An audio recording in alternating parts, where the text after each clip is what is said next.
రాజా రాత్రి పడుకునేప్పుడు నాకు సందేహం వచ్చిందిరా. నీకు రాంది ఎప్పుడు? మనిషి ఎత్తుగా ఎదగాలంటే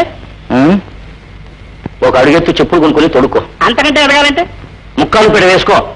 మరీ ఎదగాలంటే చాలా ఎత్తైన మేడ చూసుకుని దాని మీద ఇక్కడ నుంచో ఎదిగిపోతావు. అక్కడి నుంచి డమాల కింద వస్తావు. నీకు దండం పెడతా.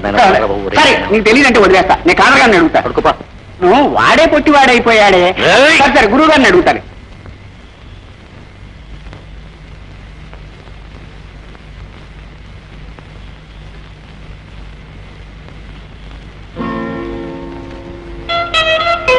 పర్వాలేదే, వారి దగ్గర కూడా ఇలాంటిది అవుతుంది.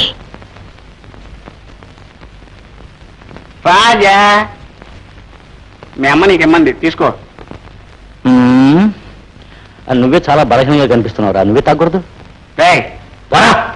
ఈ రోజు నీకేమైందిరా? కళ్ళు చూస్తే లోపలికి పోయినాయి, మొహం చూస్తే పీక్కుపోయింది, పాలు కూడా తాగనంటున్నావే. తీసుకోరా. ఒరే నాన్న, నాకు చిన్న సహాయం చేసి పెడతావా? ఏంట్రా అది?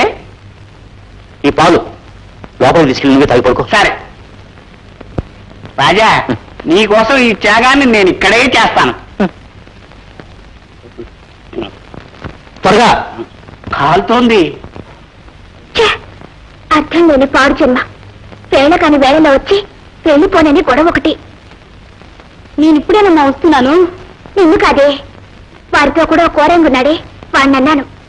ఓ అత్తగాడా? అత్తగాడు నోట్లో ఒక రంపం పెట్టుకొని పోయేవాళ్లను వచ్చేవాళ్లను సర్రున కోసేస్తున్నాడు. అది సరే, మీరు ఈ పాలు కొంచెం నోట్లో పోసుకుని అప్పుడు చూడండి. సరే చూస్తున్నా తాగండి. వారే పాలు వద్దన్నా సారు, నేను మాత్రం తాగుతానా?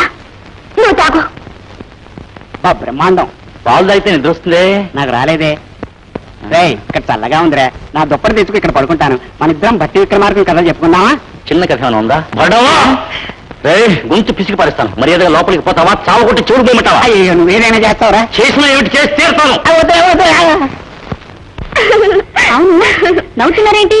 నువ్వు చెప్పినా సరే ఒక విధంగా వదిలిందా?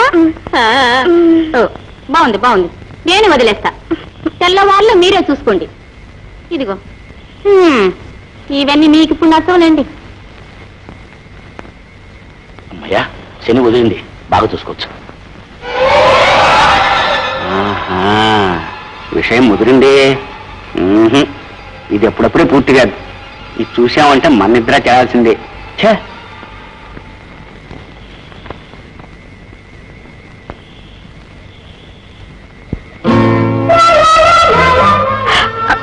అంతలోనే తెల్లారిపోయింది. తరువాత కలయిక. భువనా, రేపు ఇదే మాదిరిగా ఇదే చోటికి మళ్ళీ వస్తాను.